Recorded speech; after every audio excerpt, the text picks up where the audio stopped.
totalement raison. Hein. Vous m'en voulez pas, mais à ce rythme-là, on va pas y arriver. Voilà. Hop. Le projet, il a le coup de main. Voilà. Agnès, pour le relais. On va faire ensemble. Allez. Déjà, il me semble que vous avez été 6 joueurs, monsieur. D'accord. Ouais, franchement, D'accord. on va y arriver. S'il vous plaît.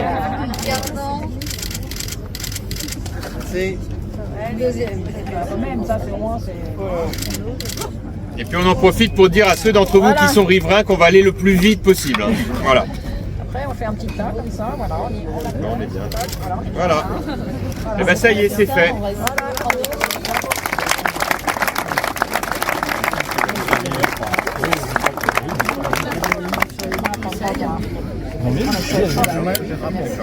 Je dois vous dire que je suis très heureux, très heureux de vivre ce moment avec vous tous, parce que c'est pour beaucoup d'entre nous qui menons avec Christian Allard et avec tous mes collègues élus qui sont ici, merci Laurence et merci à nos amis des 3 hôpitaux, Jossigny, Coulommiers et Meaux. Nous avons mené ce combat ensemble avec une détermination sans faille, comme vous pouvez l'imaginer, et je suis très heureux, chère Agnès, que vous soyez présente ici pour apporter la reconnaissance du gouvernement à ce travail d'équipe. Pour tout vous dire, c'est pas très fréquent depuis 2012 qu'il y ait beaucoup de ministres qui viennent. Avant, il y en avait beaucoup, mais là, il y en a objectivement nettement moins. Je ne voudrais pas dire que du coup leur présence est encore plus appréciée, mais c'est vrai que la vôtre l'est d'autant plus que je sais combien le ministère de la Santé, et notamment à travers l'Agence régionale de santé, a veillé et veille sur ce projet. Nous nous préparons à avoir ici un des équipements hospitaliers les plus modernes d'Île-de-France. Et inutile de vous dire, Madame la Ministre, que pour nous, c'est évidemment une très grande fierté et une très grande satisfaction. Je voudrais terminer ce petit propos par une dernière remarque. Il y a beaucoup d'argent public dans le système de santé français. Et c'est pas l'ancien ministre du Budget qui ni ne vous dira le contraire, ni surtout ne vous dira que c'est mal de dépenser beaucoup pour la santé. Parce que je fais partie de ces personnes qui pensent qu'un grand pays moderne ne doit pas lésiner sur les dépenses de santé, y compris pour les plus modestes, y compris pour ceux qui n'ont rien. Pouvoir soigner gratuitement les gens, c'est l'honneur de la France. Et c'est l'honneur et l'apanage d'un pays riche au sens des classements de l'OCDE. Mais une fois que je vous ai dit ça, on doit donc aussi passer du temps à comprendre pourquoi il y a tant d'insatisfaction, de frustration et de dysfonctionnement. C'est pas mon but, loin s'en faut, de reprendre en détail tout cela. Il y a un sujet que je veux partager avec vous, parce que je pense que ce sujet-là, si nous arrivons, et vous, gouvernement, arrivez à le résoudre, ce sera au bénéfice des gouvernants et puis surtout au bénéfice de tout le monde. Et nous n'aurons pas d'état d'âme à vous reconnaître ce succès. C'est la question de l'engorgement des urgences hospitalières. On ne peut pas vivre dans un pays aussi moderne où les gens attendent si longtemps avant d'être soignés dans les services d'urgence. Si nous voulons y parvenir, il faut chercher des renforts. Parce qu'aujourd'hui, les délais, 6, 8, 10, 12, 15 heures d'attente, ça n'est pas supportable ni soutenable pour un patient ou pour son accompagnant. Si on veut y parvenir, il faut sans doute penser les moyens à la réorganisation des services des urgences. Nous, on y a beaucoup travaillé ici, avec des résultats qui, selon les jours, fonctionnent mieux que d'autres, mais on est mieux que ce qu'on a pu connaître. Mais il faut ensuite des renforts de l'extérieur. Et on a tout un système qui vit en parallèle qui s'appelle la médecine de ville, qui en réalité, pour toute une série de raisons, n'est pas suffisamment mobilisée. Et de ce point de vue, si jamais venait l'idée, à titre expérimental, de proposer à des communautés urbaines, des communautés d'agglomération ou des villes, de créer des centres d'accueil pour les soins non programmés ou petites urgences, moi les sémantiques ça me fatigue un peu, mais qu'on soit capable de le mettre en place, nous on est candidats et on sait comment faire. Il y a un débat entre la majorité et le gouvernement. C'est bon signe. Moi je peux vous dire que là-dessus, si nous arrivons à mettre ça en place ici, alors là on aura vraiment mérité de la santé publique. Et je crois vraiment que si on peut le faire avec les moyens que nous avons, il faut foncer. Voilà, Madame la Ministre, ce que je voulais vous dire, Mesdames et Messieurs, vous remercier pour cette première pierre. Nous serons bientôt à l'inauguration, on va y veiller tous ensemble. Je voudrais pour terminer remercier notre directeur général qui fait un gros travail avec toutes ses équipes que je veux saluer et dire combien je suis vraiment heureux que nous puissions donner le coup d'envoi de cette construction qui, j'espère, nous permettra d'avoir un des hôpitaux les plus modernes de l'Île-de-France. Merci beaucoup.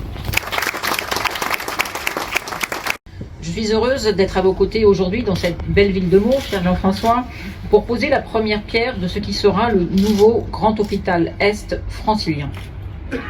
Une première prière constitue toujours, et c'est l'élu de terrain qui vous parle, un instant à la charnière de la construction des projets. C'est l'occasion d'un bilan, comme vous l'avez fait chacun, où il y a 5 ans naissait, le 1er janvier 2017, de l'union des centres hospitaliers de Coulommiers, Meaux et Marne-la-Vallée, le grand hôpital Est francilien, dit le GEF. Ce mariage, pas difficile parfois un mariage, faisant du GEF le plus grand établissement hospitalier non chu de France, annonçait la perspective d'une reconstruction nécessaire. Et vous l'avez bien rappelé chacun, ça s'est construit un peu dans la douleur, mais c'est l'important, c'est le résultat. Et aujourd'hui, nous sommes à une partie du résultat. Ma présence aussi ici, cher Jean-François, c'est l'occasion de remercier également les 6500 employés de l'établissement. Ces femmes et ces hommes, soignants ou non, qui ont, sans relâche, lors de la crise sanitaire, qui a ébranlé notre pays, où plus de 80% des personnes hospitalisées à cause du coronavirus ont été pris en charge par l'hôpital public. Ils ont répondu présent. Je tiens vraiment à saluer l'exemplarité de votre mobilisation, dans laquelle la notion du service public prend tout son sens. En tant qu'élu terrain, j'ai eu l'occasion de participer à de nombreuses premières pierres. Et monsieur l'architecte, on m'a toujours appris que au moment de la première pierre, un architecte, on le félicite d'avoir gagné le concours, on l'encourage à respecter les délais, et là je crois que le maire il a été carré. Hein. Et je lui fais confiance pour suivre au cordeau, mais que avant de remercier tout le monde pour cette invitation, il y a une personne qu'on ne remercie jamais une première pierre, on le remercie le jour de l'inauguration. Donc j'espère que je serai là en 2025 pour venir vous remercier. Merci à vous. Bonjour Madame la Ministre, bonjour Monsieur Copé. Donc en fait, cet hôpital de Meaux, il va être ultra moderne si j'ai bien compris. Il va être ultra moderne, il va surtout répondre aux attentes de tout le bassin de population du pays de Meaux. Et c'est vrai que le fait d'avoir fusionné les 3 hôpitaux, Jossigny, Coulommiers et Meaux, ça donne évidemment une force de frappe formidable pour le service public de santé, et avoir cet hôpital tout neuf va évidemment considérablement améliorer les choses. Après, il faut aussi qu'on s'occupe des urgences qui sont aujourd'hui encore engorgées et pour lesquelles on va essayer d'imaginer un partenariat plus solide avec la médecine de ville, on va y travailler. Oui, c'est ce que j'ai compris. En fait, même le gouvernement a l'idée de travailler sur les urgences. Les urgences, c'est un enjeu, on l'a bien vu, c'était l'enjeu de l'été. Les urgences sont tenues d'abord grâce au personnel soignant, il faut vraiment saluer là encore leur engagement et leur mobilisation. Mais la réponse ne peut pas être uniquement par des mesures d'urgence, il faut bien travailler sur le fond. Et c'est la mission d'évaluation qui nous permettra de proposer des solutions. Et nul doute que nous viendrons très vite voir le maire de Meaux et son hôpital pour apporter une réponse. Bonjour, moi je suis le représentant de Meaux et actuellement je suis le président de CME de l'ensemble du GEF. Et je crois que là nous avons franchi une étape formidable et très importante. C'est la reconstruction de l'hôpital, comme je l'avais dit dans mon discours, qui était inespéré il y a quelques années et qui n'aurait jamais pu se faire sans la fusion. La fusion a permis de réunir nos forces et de pouvoir faire sortir de terre un nouvel hôpital, car le nôtre était complètement, comme je l'avais dit, ne répondait plus aux normes, et Meaux tout seul n'aurait jamais eu la capacité financière pour le faire. Donc je remercie en cela tous les autres partenaires. Et ça a été un travail de longue haleine, aidé par le maire, par le directeur général de l'ARS de l'époque, M. Rousseau, qui a brillamment défendu d'ailleurs le projet. J'étais présent devant le groupe Hermaux, et vous savez que le groupe Hermaux, c'est une course codine. On était 4 candidats de toute la France, et nous avons été le seul candidat retenu, autorisé à reconstruire un hôpital. Je me souviens très bien de cette journée où les autres sont faits comme au bac, les autres sont ressortis en ayant échoué, et nous, on nous avait donné l'accord pour le faire. Donc c'est un hôpital aussi, il faut savoir, on a eu un peu d'aide, mais pas beaucoup, mais qui est autofinancé par le GEF et qui va être résolument moderne.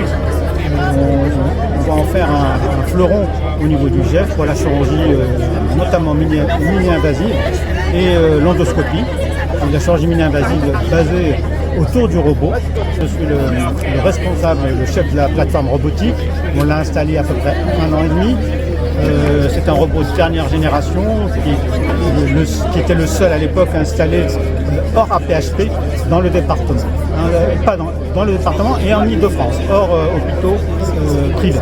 Donc c'est un modèle dernier cri avec aussi un simulateur qui permet de former nos jeunes assistants et une double console qui permet d'être à côté d'eux et de pouvoir piloter nos assistants dans leur démarche chirurgienne et dans leurs interventions.